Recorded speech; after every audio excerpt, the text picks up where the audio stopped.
Hello ನನ್ನ ಗುರುಗಳೇ, ಎಲ್ಲ ಹೇಗಿದ್ದೀರಾ? ಎಲ್ಲ ಚೆನ್ನಾಗಿದ್ದೀರಾ ಅಂತ ಅನ್ಕೋತೀನಿ. ಇದು ಯಾವ ದೇವಸ್ಥಾನ ಅಂತ ಕಮೆಂಟ್ ಮಾಡಿ ಹೇಳಿ.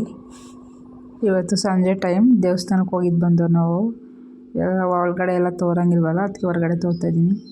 ಫುಲ್ ಸಂಜೆ ಅಲ್ಲೇ ಸೂರ್ಯ ಮುಕ್ತಾ ಇದ್ದಾಗ ಹೋಗಿದ್ದೋ ದೇವಸ್ಥಾನಕ್ಕೆ. ಅಲ್ಲಿ ದೂರದಲ್ಲಿ ಕಾಣಿಸ್ತಾ ಇತ್ತಲ್ಲ, ಅದೇ ಕನ್ನಂಬಾಡಿ ಕಟ್ಟೆ. ನಾವೀಗ ಬಂದಿರೋದು ವೇಣುಗೋಪಾಲ ಸ್ವಾಮಿ ದೇವಸ್ಥಾನ, ಕನ್ನಂಬಾಡಿಲಿರೋದು. ತುಂಬ ಚೆನ್ನಾಗೈತೆ. ಇವತ್ತು ಹಲಸಿನ ಹಣ್ಣು ಹಾಕ್ಬಿಟ್ಟು ಹಣ್ಣು ತುಪ್ಪ ಹೇಗೆ ಮಾಡೋದು ಅಂತ ಹೇಳ್ಕೊಡ್ತೀನಿ. ಸ್ವಲ್ಪ ದ್ರಾಕ್ಷಿ ಕಟ್ ಮಾಡ್ಕೊಂಡಿರ್ಬೇಕು, ಒಂದು 4 ಬಾಳೆಹಣ್ಣು ಮತ್ತು ಸೇಬು ಅರ್ಧ ಎಲ್ಲ ಕಟ್ ಮಾಡ್ಕೊಂಡಿರ್ಬೇಕು, ಸ್ವಲ್ಪ ಕಾಯಿ ತುರಿ ಮತ್ತು ಹಲಸಿನ ಹಣ್ಣು ಕಟ್ ಮಾಡಿರೋದು, ಬೆಲ್ಲ ಮತ್ತು ಜೇನುತುಪ್ಪ ಇದೆಲ್ಲ ಹಾಕೊಂಡು ಮಿಕ್ಸ್ ಮಾಡ್ಕೋಬೇಕು. ಮತ್ತು ಹಲಸಿನ ಹಣ್ಣು ಕಟ್ ಮಾಡ್ಕೊಂಡಿರೋದು ಹಾಕೊಂಡಿದ್ದೀನಿ, ಬಾಳೆಹಣ್ಣು ಹಾಕೊಂಡಿದ್ದೀನಿ ಮತ್ತು ಸೇಬು ಹಾಕೋಬೇಕು. ಕಟ್ ಮಾಡ್ಕೊಂಡಿರೋದು ಸೇಬು ಕಟ್ ಮಾಡಿದ್ಮೇಲೆ ಕಲರೇ ಚೇಂಜ್ ಆಗಿಬಿಟ್ಟೈತೆ. ಮತ್ತು ದ್ರಾಕ್ಷಿ ಇರೋದು ಸಣ್ಣ ಸಣ್ಣ ಇರುತ್ತಲ್ಲ, ಅದು ಉದ್ದು ಕಟ್ ಮಾಡ್ಕೋಬೇಕು. ದ್ರಾಕ್ಷಿನೂ ಇದೆಲ್ಲ ಹಾಕೊಂಡು ಮಿಕ್ಸ್ ಮಾಡ್ಕೋಬೇಕು ಒಂದ್ಸಲ.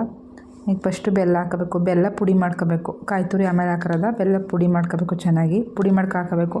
ಹಂಗೆ ಕೂದ್ಬಿಟ್ಟು ಹಾಕೊಂಡ್ರೆ ಅದೇನಾಗುತ್ತೆ, ಬಾಯಿಗೆ ಸಿಗುತ್ತೆ, ಸರಿಯಾಗಿ ಸ್ವೀಟ್ ಆಗೋಲ್ಲ. ಅದಕ್ಕೆ ಪುಡಿ ಆಗುತ್ತೆ ಸರಿಯಾಗಿ. ಎಲ್ಲ ಚೆನ್ನಾಗಿ ಎಲ್ಲ ಕಲಿಸ್ಕೋಬೇಕು ನೀಟಾಗಿ. ಕಲಿಸ್ಕೊಂಡು ನೀಟಾಗಿ ಆಮೇಲೆ ಕಾಯಿ ತುರಿ ಇರ್ತದಲ್ಲ, ಕಾಯಿ ತುರಿ ಹಾಕೋಬೇಕು. ಕಾಯಿ ತುರಿ ಹಾಕೊಂಡು ಅದನ್ನ ಮಿಕ್ಸ್ ಮಾಡ್ಕೋಬೇಕು ಚೆನ್ನಾಗಿ. ಅದ್ರ ಜೊತೆಗೆ ಕಡಲೆಪುರಿ ಇದ್ದರೆ ಕಡಲೆಪುರಿನೂ ಹಾಕೋಬೋದು, ಆಮೇಲೆ ಏಲಕ್ಕಿಕಾಯಿ ಇದ್ದರೆ ಏಲಕ್ಕಿಕಾಯಿ ಹಾಕೋಬೋದು. ಕಡಲೆಪುರಿ ಕಾಲಿಗಿತ್ತು ಅದಕ್ಕೆ ಹಾಕ್ತೀನಿ ನಾನು. ನೀವು ಕಡಲೆಪುರಿ ಬೇಕಾದರೆ ಕಡಲೆಪುರಿನೂ ಹಾಕೋಬೋದು. ದೇವಸ್ಥಾನ ಸಿಗುತ್ತಲ್ಲ ಸೇಮ್ ಅದೇ ಥರ ಆಗುತ್ತೆ, ತುಂಬ ಚೆನ್ನಾಗಿರುತ್ತೆ. ಆಮೇಲೆ ಹನಿ ಹಾಕೋಬೇಕು, ಜೇನುತುಪ್ಪ ಸ್ವಲ್ಪ 1 ಸ್ಪೂನ್ 2 ಸ್ಪೂನ್ ಹಾಕೊಂಡು ಮಿಕ್ಸ್ ಮಾಡ್ಕೋಬೇಕು. ಚೆನ್ನಾಗಿ ಮಿಕ್ಸ್ ಮಾಡ್ಕೊಂಡು ಇದಾಗುತ್ತೆ. ಇದು ನಮ್ಮ ತೋಟದಲ್ಲೇ ಬೆಳೆದಿದ್ದು ಹಲಸಿನ ಹಣ್ಣು, ಅದು ತಂದ್ಬಿಟ್ಟು ಮಾಡಿದ್ದು. ದೇವಸ್ಥಾನ ಮಾಡ್ತಾರೆ ಅದೇ ಥರ ಸೇಮ್ ಇರುತ್ತೆ. ಇನ್ನೂ ಬೇರೆ ಥರ ಹಣ್ಣು ಮತ್ತು ದಾಳಿಂಬೆ ಹಣ್ಣು ಹಾಕೋಬೋದು, ಇನ್ನು ಬೇರೆ ಥರ ಹಣ್ಣೆಲ್ಲ ಹಾಕೋಬೋದು, ಚೆನ್ನಾಗಿರುತ್ತೆ.